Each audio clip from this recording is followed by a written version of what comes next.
Perto do final da Bíblia, existem 21 cartas escritas para as comunidades de seguidores de Jesus que estavam espalhadas pelo antigo Império Romano. Cartas? Como se eu estivesse lendo a correspondência de alguém? Sim, essas cartas foram escritas pelos apóstolos, isto é, os homens que Jesus escolheu para espalhar as boas novas do seu reino.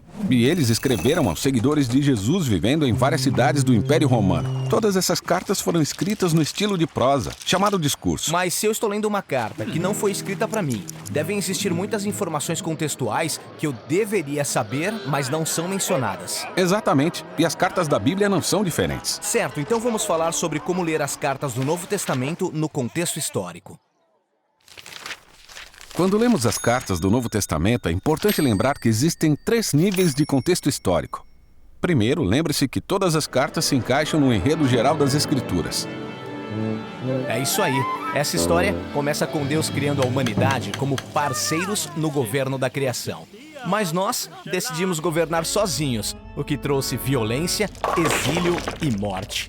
Apesar disso, Deus faz uma promessa a um homem chamado Abraão e diz que, por meio dele e seus descendentes, todas as nações receberão vida e bênçãos, renovando a visão de Deus para a humanidade. E Jesus disse que veio para cumprir aquela promessa por meio da sua vida, morte e ressurreição.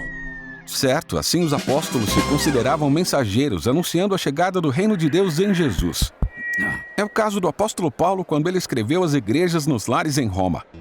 Ele disse que a sua tarefa era chamar pessoas de todas as nações a serem fiéis a Jesus, o exaltado Rei do mundo.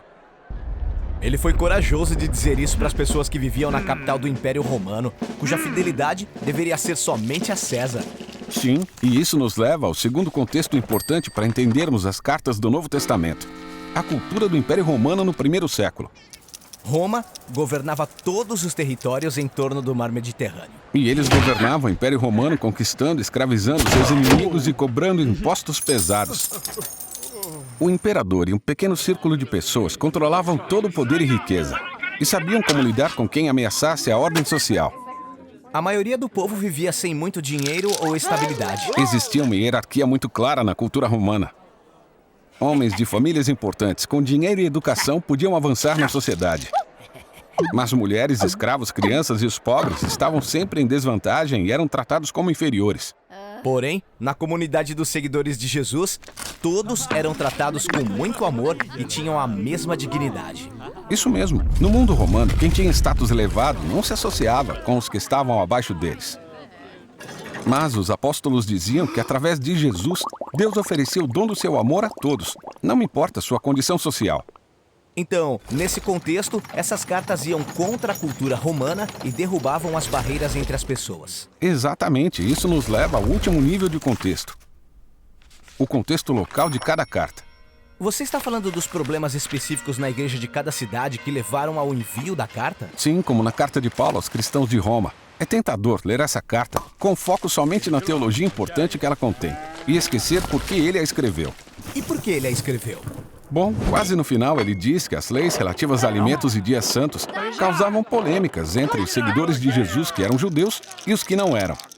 E isso estava criando divisões na igreja. Se ler com atenção, verá que alguns cristãos de status social mais elevado estavam desprezando os seguidores de Jesus que eram judeus. E os cristãos judeus pagavam na mesma moeda, acusando os não-judeus de serem cristãos de segunda classe. Exatamente, assim todas as ideias e teologia na primeira parte da carta foram escritas para abordar esses problemas. Paulo reconhece que os cristãos romanos são muito diferentes em termos de cultura, teologia e condição social, mas quer que eles entendam que estão unidos pela fé em Jesus, que é o verdadeiro âmago da igreja. Certo, ótimo. Mas se a carta foi escrita para outras pessoas, o que é que isso tem a ver comigo?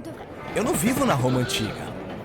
Bem, nessas cartas vemos os apóstolos confrontando e transformando todos os aspectos da cultura e da vida do primeiro século com as boas novas sobre o Rei Jesus. E observando isso, aprendemos como essas boas novas podem também transformar a nossa cultura.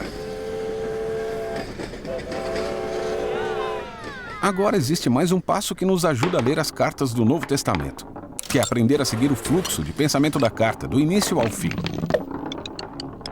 E isso é o que veremos a seguir.